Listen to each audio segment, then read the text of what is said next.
জয় নিতাই, জয় গৌর। হচ্ছে উত্থান একাদশী। তা উত্থান একাদশী এই মাসের সব থেকে গুরুত্বপূর্ণ একাদশী হচ্ছে উত্থান একাদশী। তা এই উত্থান একাদশী সম্বন্ধে আমরা সংক্ষেপে বর্ণনায় শুনে শ্রবণ করে নেব যে ভগবান এই উত্থান একাদশীর মাহাত্ম্য কী। স্কন্দ পুরাণে ব্রহ্মা নারদ সংবাদে বর্ণিত আছে, মহারাজ যুধিষ্ঠির বললেন, হে পুরুষোত্তম, কার্তিক মাসের শুক্লপক্ষের একাদশীর নাম আমার কাছে কৃপা করে বর্ণনা করুন। শ্রীকৃষ্ণ বললেন, হে রাজন, কার্তিক মাসের শুক্লপক্ষের একাদশী উত্থান বা প্রবোধিনী নামে খ্যাত। প্রজাপতি ব্রহ্মা পূর্বে নারদের কাছে এই একাদশীর মহিমা কীর্তন করেছিলেন। এখন তুমি আমার কাছে সেই কথা শ্রবণ করো। দেবশ্রী নারদ প্রজাপতি ব্রহ্মাকে বললেন, হে মহাত্মা, যে একাদশীতে ভগবান শ্রী গোবিন্দ শয়ন থেকে জেগে ওঠেন, সে একাদশী মাহাত্ম্য আমার কাছে সবিস্তারে বর্ণনা করুন। ব্রহ্মা বললেন, হে নারদ, উত্থান একাদশী যথার্থই পাপনাশিনী, পুণ্যকারী ও মুক্তি প্রদানকারী।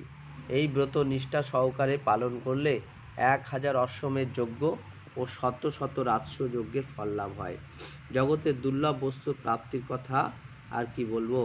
এই একাদশী ভক্তি পরায়ণ ব্যক্তিকে ঐশ্বর্য, প্রজ্ঞ, রাজ্য, সুখ প্রদান করে। এই ব্রতের প্রভাবে পর্বত প্রমাণ পাপরাশি বিনষ্ট হয়। যারা একাদশীতে রাত্রি জাগরণ করেন তাদের সমস্ত পাপ ভস্মীভূত হয়। শ্রেষ্ঠ মুনিগণ তপস্যার দ্বারা যে ফল লাভ করেন, এই ব্রতের উপবাসে তা পাওয়া যায়। যথাযথভাবে এই ব্রত পালনে আশাতীত ফল লাভ হয়, কিন্তু অধিবিতে উপবাস করলে স্বল্প লাভ মাত্র ফল লাভ হয়। যারা এই একাদশীর ধ্যান করেন তাদের পূর্বপুরুষেরা স্বর্গে আনন্দে বাস করেন। এই একাদশী উপবাস করলে ব্রহ্মহত্যাজনিত ভয়ঙ্কর নরক যাতনা থেকে নিস্তার পেয়ে বৈকুণ্ঠ গতি লাভ হয়। অশ্বমেধ যজ্ঞের দ্বারাও যা সহজে লাভ হয় না, তীর্থে স্বর্ণ প্রভৃতি দান করলে যে পুণ্য অর্জিত হয়, এই উপবাসের রাত্রি জাগরণে সেই সকল অনায়াসে লাভ হয়। যিনি সঠিকভাবে উত্থান একাদশী অনুষ্ঠান করেন, তার গৃহে ত্রিভুবনের সমস্ত তীর্থ এসে উপস্থিত হয়। হে নারদ, বিষ্ণুর প্রিয়তমা এই প্রবোধিনী একাদশী উপবাস ফলে সর্বশাস্ত্রে জ্ঞান ও তপস্যায় সিদ্ধি লাভ করে চরমে মুক্তি লাভ হয়। ঠিক করে যিনি সমস্ত লৌকিক ধর্ম পরিত্যাগ করে ভক্তি ভরে এই ব্রত পালন করেন, তাকে আর পুনর্জন্ম গ্রহণ করতে হয় না। এমনকি মন ও বাক্যদ্বারায় অর্জিত পাপ রাশি শ্রী গোবিন্দের অর্চনে বিনষ্ট হয়। হে বৎস, এই ব্রতে শ্রদ্ধা সহকারে শ্রী জনার্দনের উদ্দেশ্যে স্নান, দান, জপ, কীর্তন ও হোমাদি করলে অক্ষয় লাভ হয়। যারা উপবাস দিনে শ্রীহরির প্রতি ভক্তি সহকারে দিন যাপন করেন, তাদের পক্ষে জগতে দুর্লভ বলে আর কিছু নেই। চন্দ্র সূর্যগ্রহণে স্নান করলে যে পুণ্য হয়, এই উপবাসে রাত্রি জাগরণ করলে তার সহস্র গুণ সুকৃতি লাভ হয়। তীর্থে স্নান, দান, জপ, হোম, ধ্যান আদির ফলে যে পুণ্য সজ্জিত হয়, উত্থান একাদশী পালন না করলে সে সমস্ত নিষ্ফল হয়ে যায়। হে নারদ, শ্রীহরিবাসরে শ্রী জনার্দনের পূজা বিশেষ ভক্তি সহকারে করবে, তা না হলে শত জন্মার্জিত পুণ্য বিফল হয়। হে বৎস, যিনি কার্তিক মাসে সর্বদা ভাগবত শাস্ত্রাদি অধ্যয়ন করেন, তিনি সর্বপাপ মুক্ত হয়ে সমস্ত যজ্ঞের ফল লাভ করেন। ভগবান হরিভক্তিমূলক শাস্ত্র পাঠে অত্যন্ত সন্তুষ্ট হন, কিন্তু দান, জপ, যজ্ঞাদির দ্বারা তেমন প্রীত হন না। এই মাসে শ্রী বিষ্ণুর নাম, গুণ, রূপ, লীলাদি শ্রবণ, কীর্তন অথবা শ্রীমদ্ ভাগবত আদি শাস্ত্র গ্রহণ পাঠের ফলে শত শত গোদানের ফল লাভ করা যায়।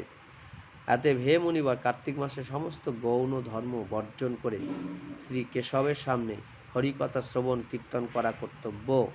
কোনো ব্যক্তি যদি ভক্তি সহকারে এই মাসে ভক্ত সঙ্গে হরিকথা শ্রবণ কীর্তন করেন, তবে তার শতকুল উদ্ধার হন এবং হাজার হাজার দুগ্ধবতী গাভী দানের ফল অনায়াসে লাভ হয়। এই মাসে পবিত্রভাবে শ্রীকৃষ্ণের রূপ গুণাদি শ্রবণ কীর্তনে দিন যাপন করলে তার আর পুনর্জন্ম হবে না।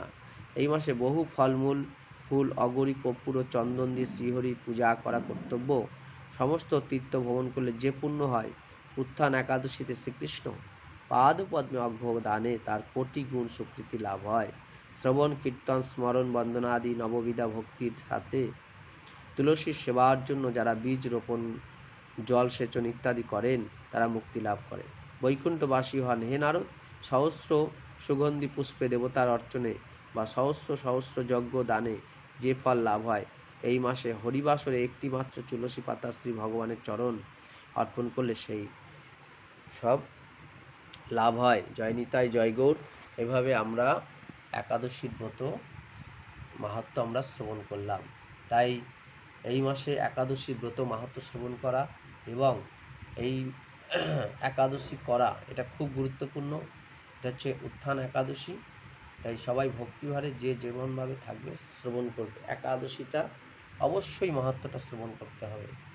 জয় নিতাই, জয় গৌর।